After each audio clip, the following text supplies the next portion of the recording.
Często słyszymy, że rozwój odnawialnych źródeł energii zależy od możliwości sieci. Chcielibyśmy się dowiedzieć, co to oznacza w praktyce. Przy tak dużym rozproszeniu źródeł wytwórczych, z jakim mamy do czynienia i produkcji zielonej energii właśnie z odnawialnych źródeł, to niezbędne jest wprowadzenie pewnych usług elastyczności, które będą mogły spowodować łatwiejsze zarządzanie tą siecią. Jak spotykamy się właśnie z samorządami, one bardzo często nam zwracają uwagę na to, że bardzo mocno wzrosło redysponowanie różnego rodzaju źródeł. Mają też kontakt z wytwórcami, którzy działają na swoim terenie. Utworzenie takich usług elastyczności jest absolutnie świętym gralem energetyki. To nie może być dodatek do tej transformacji energetycznej, tylko usługi elastyczności powinny stanowić fundament całej energetyki, gdzie między innymi będzie bardzo dobra możliwość i rola dla spółdzielni energetycznych, które będą mogły w różny sposób w przypadku nadwyżki energii w sieci właśnie ją konsumować, albo w przypadku niedoboru uruchamiać na przykład magazyny energii, które będą posiadały na swoim terenie. Zresztą dzisiaj w ogóle jest bardzo dobry moment do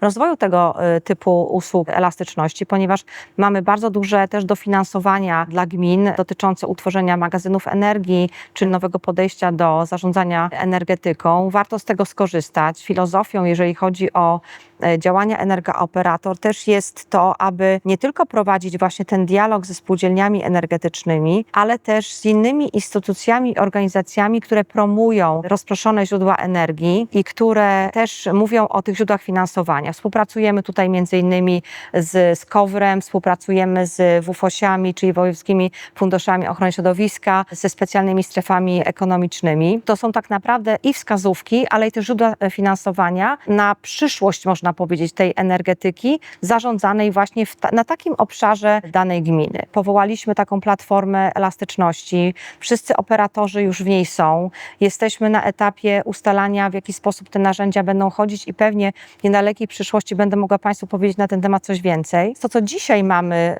i to, co też warto podkreślić, to jest oczywiście duże nakłady inwestycyjne, które obecnie realizujemy, jeżeli chodzi o budowę i modernizację sieci elektroenergetycznej. W przeciągu ostatnich 4 lat te nakłady się podwoiły. Dzisiaj 3 miliardy rocznie to inwestycje, które przeznaczamy na nowe sieci, na modernizację tych sieci, żeby dostawa energii była jeszcze bardziej niezawodna. Sama rozbudowa sieci jest bardzo istotna, ale dzisiaj my też jako operator nie możemy być tylko budowniczym sieci, ale my musimy przede wszystkim też racjonalnie podchodzić do kosztów, które są przeznaczane na rozbudowę tej sieci, ponieważ te koszty później, jeżeli są nadmierne, są przerzucane na naszych klientów, a tego byśmy bardzo nie chcieli. Zmierzamy w kierunku takiej transformacji energetycznej, która jest racjonalna ekonomicznie i która poprzez wykorzystanie usług elastyczności, magazynów energii może zmniejszać rachunki naszych klientów, bo tak naprawdę o tym się dużo mówi i do tego też staramy się dążyć. Warto też podkreślić, że te inwestycje, które realizujemy, to są takie inwestycje, które są namacalne. Projekt Forte,